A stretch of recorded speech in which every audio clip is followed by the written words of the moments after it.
ประมาณใครบอกยมเราแต่ไงกาនៅតែថ្ងៃកើតទេណាពុកម៉ែបងប្អូនចាខ្ញុំមកថាណាដែរข้างปอยไปจีมโตជិះម៉ូតូจ้าជិះម៉ូតូមកដល់នេះจ้าជិះខ្លួនឯងមកហ្មងจ้า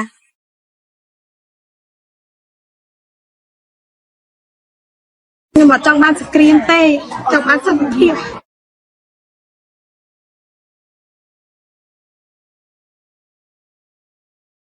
យាយរួមប្រជាជនខ្មែរពេញមួយប្រទេសចង់បានសន្តិភាពអត់មានអ្នកណាចង់បានសង្គ្រាមបងប្អូនអាចមើលបាននេះបងស្រីនេះមានផ្ទៃពោះផងកូនជាប់ដៃកូនទូកូនធំមានអស់ចាស់សេរីអាយុកាយជាង100ជាងក៏មានដែរហើយមិនដឹងថាប្រទេសសៀមនៅវាចង់បានសង្គ្រាមយកស្អីវាអ្នកម្នាក់រងទុកខ្ញុំអ្នកចាយជូនណាគ្រាន់តែឃើញខ្ញុំមិនដឹងថាចែកមិនទេដោយសារថា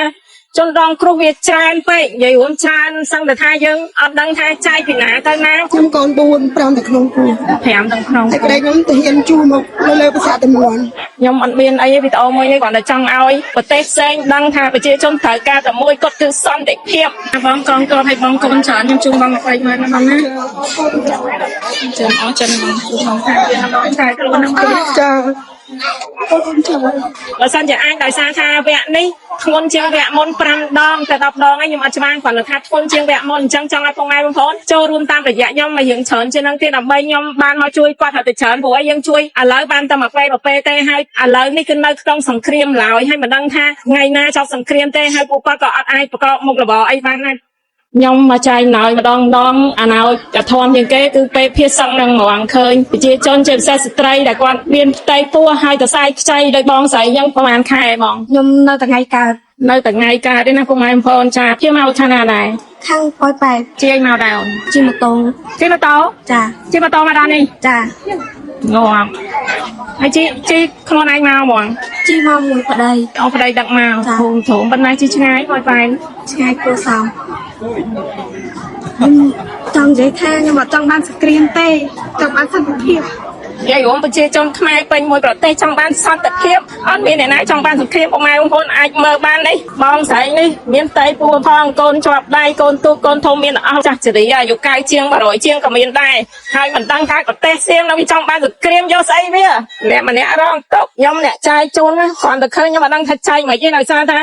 ជនរងគ្រោះវាច្រើនពេកនិយាយរួមច្រើនសឹងតែថាយើងអត់ដឹងថាចាយពីណាទៅណាបើសិនជាអាចដោយសារថាវគ្គនេះធ្ងន់ជាងវគ្គមុន5ដងទៅ10ដងហើយខ្ញុំអត់ច្បាស់គាត់ថាធ្ងន់ជាងវគ្គមុនអញ្ចឹងចង់ឲ្យបងប្អូនចូលរួមតាមរយៈខ្ញុំមកយើងច្រើនជាងនឹងទៀតដើម្បីខ្ញុំបានមកជួយគាត់ទៅច្រើនព្រោះឲ្យយើងជួយឥឡូវបានតែមួយពេលទេហើយឥឡូវនេះគឺនៅក្នុងសង្គ្រាមឡើយហើយមិនដឹងថាថ្ងៃណាចប់សង្គ្រាមទេហើយពួកគាត់ក៏អត់អាចប្រកបមុខរបរអីបានដែរបងឲ្យខាងណាដែរបងខ្ញុំមកពីភាសាតំនួនខ្ញុំកូន4 5តែក្នុងពោះ5ទាំងក្នុងតែប្តីខ្ញុំទៅហ៊ានជួមកលើភាសាតំនួនហើយគាត់មកយាយបងមានតំណែងអីដែរបងគាត់នៅលើនឹងដែរប៉ុន្តែលោកគេឲ្យជលៀមកក្រោមភាសាត្រង់សេនៅលើគេបាញ់កំទេចអស់ចឹងគាត់ដកថយជូនបងគាត់ឲ្យសុខសុវត្ថិភាពណាបងណាហើយបងថែខ្លួនបងជួយខ្ញុំក៏អត់បានអីជូនបងច្រើនដែរម្នាក់តិចម្នាក់តិចចឹងមានកមីត្រីខទឹកស៊ីអ៊ូទឹកត្រីហើយនឹងមានទឹកដោះគោជូរសម្រាប់ក្មេងៗទៀតហើយមាននំសម្រាប់ក្មេងៗហើយមានកៅអៅហើយនឹងថាវិការជូនបងអ្នកសរសៃខ្ចីខ្ញុំអត់មានអីទេវីដេអូមួយនេះគ្រាន់តែចង់ឲ្យប្រទេសផ្សេងដឹងថាប្រជាជនត្រូវការតែមួយគត់គឺសន្តិភាព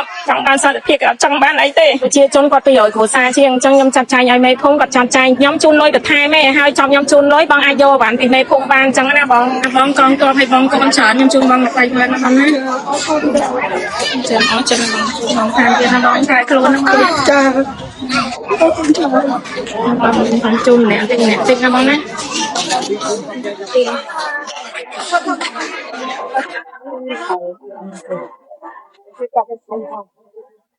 គឺម្នាក់តិចណាខា3អ្នកខា5មកតាមតូចធំជូនអ្នកតិចណាmẹ mặn nữa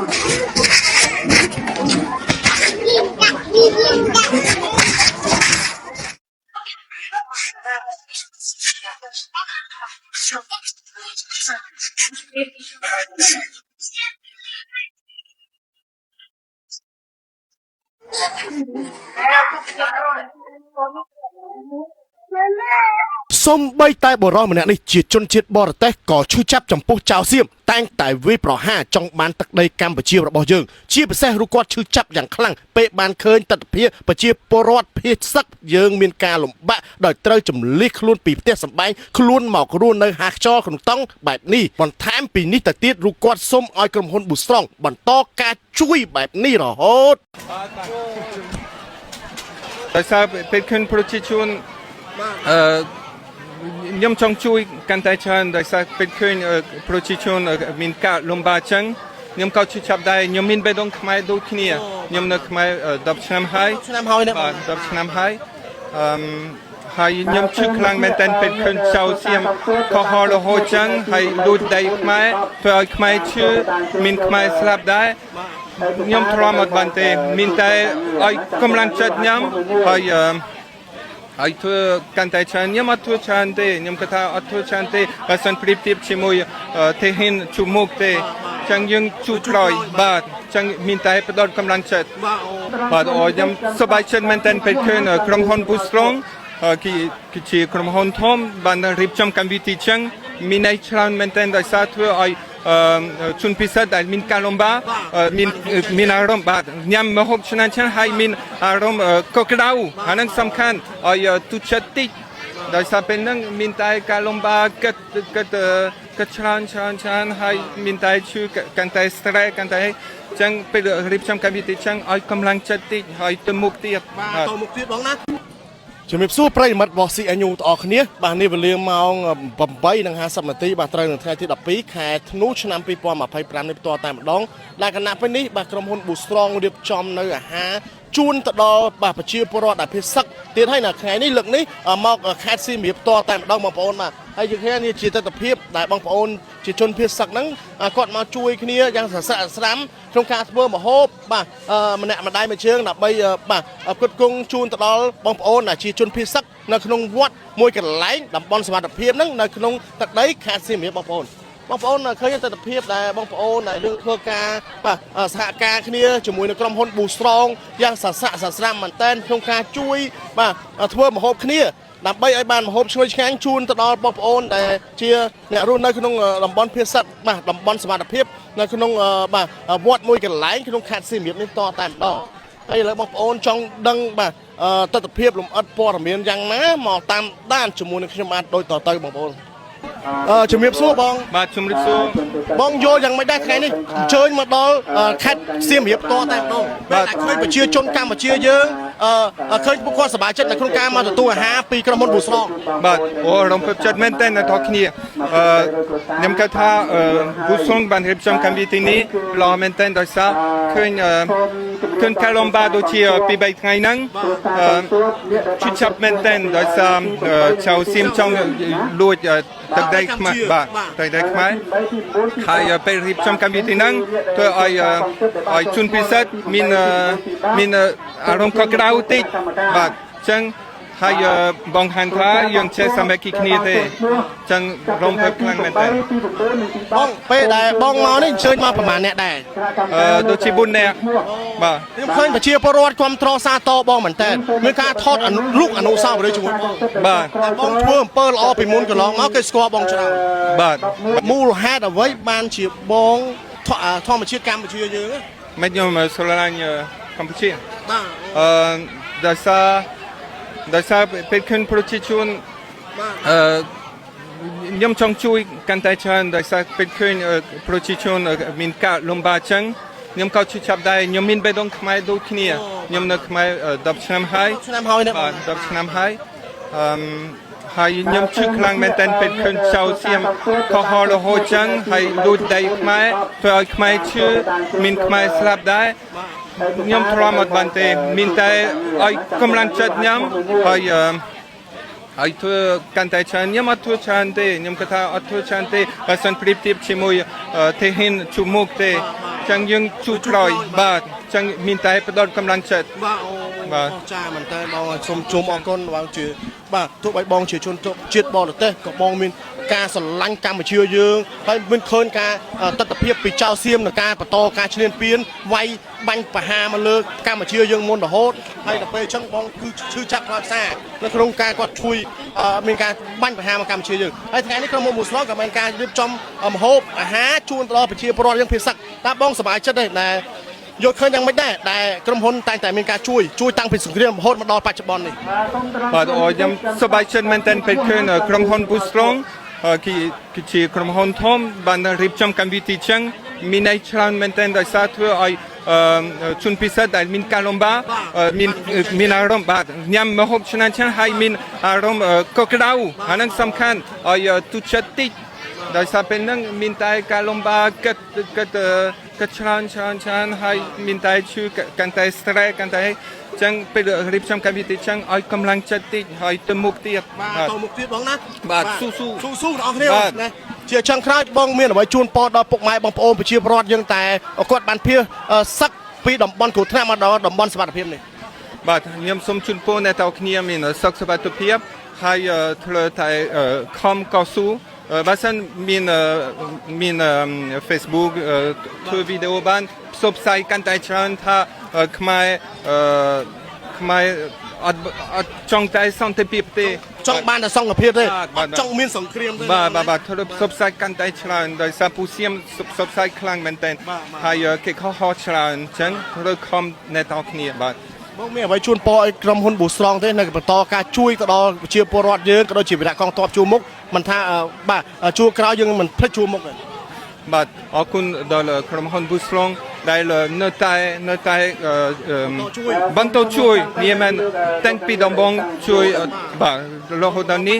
បាទជួយកងទ័ពជួយជនពិសេសជួយទាំងអស់អរគុណច្រើនមែនទែនហើយ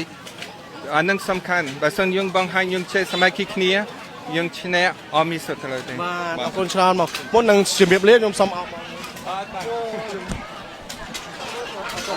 អរគុណជំរាបសួរបាទជំរាបសួរបងគ្រីសបាទជំរាបសួរបងថ្ងៃនេះអញ្ជើញមកទៀតហើយបាទមកទៀតជួយធ្វើម្ហូបជូនដល់ជនភៀសសឹកDan lai masalmen cap odominche nani simrib control chun piset lohot ba for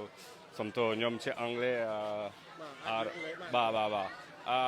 yeah we have to do every day we want to support Khmer people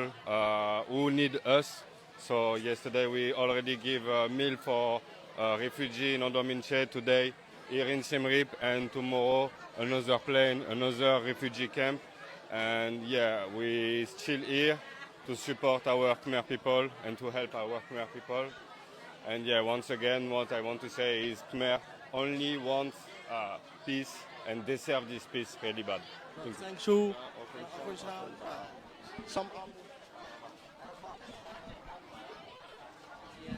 បងប្អូនយើងបានសម្ដាប់រួចហើយនៅទស្សនវិជ្ជាដែលគាត់សប្បាយចិត្តរីករាយក្នុងការក្រុមហ៊ុន Boostrong មានការផ្ដល់នៅអាហារធ្វើអាហារជូនទៅដល់ពួកគាត់ពិសាបានជួយឆ្ងាញ់ហើយការលើកឡើងរបស់បងបារាំងក៏ដូចជា Mr. Cree ក៏គាត់មានបន្តในការជួយហើយជាពិសេស Mr. បងបារាំងដែលគាត់បាទបងប្អូនបានស្គាល់គាត់ហើយគាត់តែងតែមានការជួយបាទហើយគាត់សប្បាយចិត្តនៅក្នុងការ Boostrong ក្រុមហ៊ុន Boostrong ជួយរហូតដល់នេះបងប្អូននៅទស្សនាទស្សនវិជ្ជាបន្តមកខ្ញុំបានអស់នេះជំរាបសួរបងស្រីបងមានឈ្មោះអីដែរបងខ្ញុំឈ្មោះវិឡាបងអញ្ជើញមកពីខេត្តណាវិញបងភៀសសឹកមកដល់នេះខ្ញុំនៅខាងភូមិកណ្ដោបខេត្តដល់មែនជ័យក្រុងសារ៉ោងអូហើយនៅនោះផ្លោងគ្រាប់ខ្លាំងហ៎បងផ្លោងខ្លាំងឯផ្ទះខ្ញុំ200ម៉ែត្រជំលះប្រហែលថ្ងៃបងមកដល់នេះខ្ញុំជលះទៅថ្ងៃច័ន្ទខ្ញុំទៅឲ្យភ្នំលៀបដល់ពេលទៅគេឲ្យបកមកវត្តមោងវិញមកពីម្សិលមិញចូលដេកនៅឯងអូបងបាទហើយបងជួយពងធ្វើម្ហូបហ្នឹងជួយធ្វើជាមួយនឹងសហការមួយក្រុមហ៊ុន Boostrong ដែរបងណាចាខ្ញុំយល់ឃើញយ៉ាងណាចំពោះក្រុមហ៊ុន Boostrong តែងតែជួយប្រជាពលរដ្ឋរហូតចឹងខ្ញុំឃើញក្រុមហ៊ុន Boostrong មានចិត្តល្អហើយមានសិលធម៌ល្អហើយជួយជន់ភាសឹកជួយដល់ជាចានេះអ្វីជួយពរដល់ក្រុមហ៊ុនទេបងពរដល់ក្រុមហ៊ុនBoostrong មានអតិថិជនកាន់តែកើនឡើងផ្ទុះជា អរគុណច្រើនបងអរគុណបងខ្ញុំសួរបង ចា បងសុំសភាតិចបានទេបងពងធ្វើអីនេះធ្វើម្ហូបហ៎ ផ្លែ ចិត្តបន្លែណា ចាទីចិត្ត បងជាជនភៀសសឹកនៅក្នុងវត្តខេត្តសៀមរាបនេះ ចាចា បងជើញមកពីខាងណាវិញបង មកពីឃុំកុនគ្រីល ឃុំគុំគ្រា ស្រុកសំរងខេត្តដើមបញ្ជ័យយើង ហើយថ្ងៃនេះចូលរួមធ្វើម្ហូបជាមួយនឹងក្រុមហ៊ុនប៊ូស្រង ចាជួយចិត្តផ្លែគាត់ចា បងប្អូនប្រជាប្រដ្ឋយើងសើអ្នកភៀសសឹកនៅហ្នឹងល្អតែមានការជួយស្រាក់ស្រាមហ្នឹង ចា បងយល់យ៉ាងណាដែរចំពោះក្រុមហ៊ុនប៊ូស្រងម្សិលមិញនេះធ្វើការធ្វើម្ហូបជូនដល់បងប្អូនភៀសសឹកយើងនៅតំបន់ទីទួលសុវត្ថិភាពនៅខេត្តឧត្តរមានជ័យបាទតែថ្ងៃនេះមកដល់សៀមរាបម្ដងតើបងយល់យ៉ាងណាដែរចំពោះក្រុមហ៊ុនប៊ូស្រងចិត្តល្អហើយបង ចាចិត្តល្អ បាទឃើញប៊ូស្រងមានការជួយរហូតទេបង ចាមានការជួយរហូតឃើញរហូតជួយរហូត មានអ្វីជូនពរដល់ក្រុមហ៊ុនទេចាបងក្រុមហ៊ុនប៊ូស្រងទេ ហើយនេះក្រុមហ៊ុនប្រុសស្រាំងនេះ